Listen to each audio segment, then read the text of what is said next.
Анан мен азыр бир нерсени көтөргүм келип турат ушул жерде мына. Министрдин орун басары, каржы министринин орун басары барбы Татиков деген?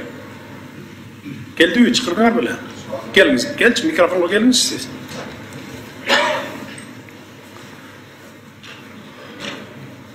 Siz kaç yıldan beri işteysiz Karcı Ministerliğinde? 2016 жылдан beri. 2016? 2006 жылдан beri. Oşondoy deseniz, mendeki malumatlar boyunca 15 yıldan beri işteydik en sonuç yerde. Ötkönde Jogorku Kengeşine bardınız. Deputatlar suroo berip atat. Akırkı 2 yılda şu biz gelip iştep atkandan başlap kança karız aldыңар sırtka dese siz 7 milyar dolar dep atасыз. Общий kança karızınız var dese siz 11 milyar dep atасыз. Kaydan aldınız bu sıfrаны siz? Урматтуу Садыр Нуркожоевич, бул боюнча депутат, Жогорку Кеңештин депутаты суроо берген.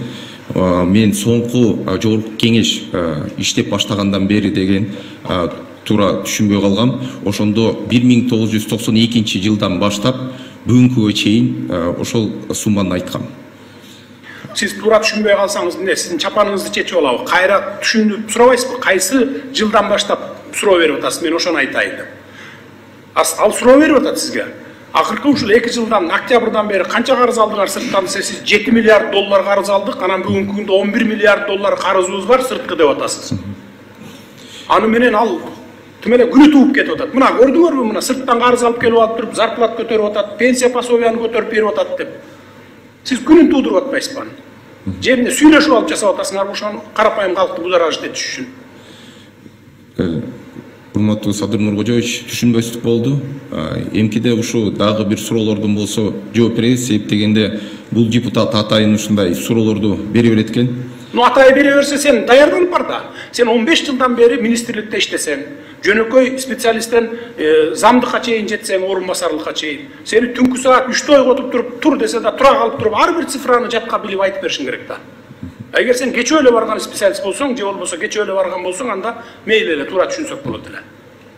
Канча карызыбыз бар бүгүнкү сырткы карызыбыз? Канча миллиард доллар? Азыр 2022 жылдын алдын ала маалыматы боюнча 4,2 миллиард. Андан башка биз жыл сайын өзүңүз билгендей 49%тан 45%га ички үйдүн продукциябыз тышкы карызга 49%тан 45%га чейин түшүрүп атабыз. Бул биздин планыбыз. Андан башка быйылкыга биз 505 миллион кредит алганбыз. Ошонун ичинен биз 262 миллион карызды тейлөөгө, тышкы карызга төлөп атабыз. Сиз топотериле жерин айтыңызчы. 4 миллиард 200 миллион тышкы карызыбыз бар, бүгүн. Бүгүн ошентип эле айтыңыз да, сиз 11 миллиардга көтөрүп салып атпайсызбы? Депутатка жооп берип, туура эмес жооп берип туруп. Түшүнбөй калсаңыз, сураңыз ушундай жерден. Жарайт. Сурагыла да түшүнбөй калсаңар. Ал карапайым калк эл ойлойт да, булар чындап эле сырттан карыз алып келип алып 7 миллиард, 11 миллиардга чыгып кетиптир. Анан ошонун эсебинен зарплатталарды, пенсия пособияларды көтөрүп атыптыр деп ойлоп калып атпайбы? Мен силерди телевизордон көрүп отуруп, мен өзүм чуркап барып жооп бергим келип кетти ошол жерден. Эмне деп сен былжырап атасыңдар? Отуруңуз, мындан кийин андай болбосун, сизге эскертүү. Даярданып алып баргыла да, урматтуу министрлер, дайыма Жогорку Кеңештин комитеттерине өзүңөрдүн орун басарларыңарды жөнөтөсүңөр. Компетенттүү, жооп бере алган, анан ошол маселени түп тамырынан билген орун басарларыңарды жиберсеңер, так жооп берген мындай бир. Анан туура так цифралар менен жооп берсин да.